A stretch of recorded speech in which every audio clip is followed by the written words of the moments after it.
Welcome to the Slop Farm. Enjoy the video. You will begin by confirming hardware isn't the issue. Check power, cables, and an external display.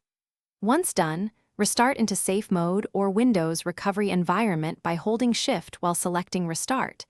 This isolates drivers and high contrast settings.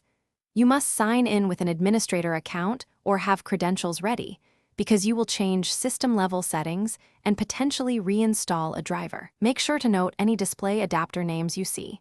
Those details matter in the next steps. You will turn off high contrast in settings under ease of access, or use left Alt plus left Shift plus print screen to toggle it quickly. This fixes theme overrides. Then open Device Manager, expand display adapters, and either roll back the driver or uninstall it. Restart to let Windows reinstall a clean driver.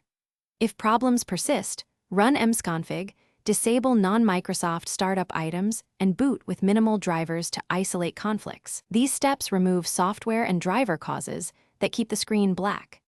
You will finish by applying the latest Windows updates and installing the official display driver from the manufacturer. This prevents regressions. Once updated, create a new local user if the original profile was corrupted, sign in and verify the display.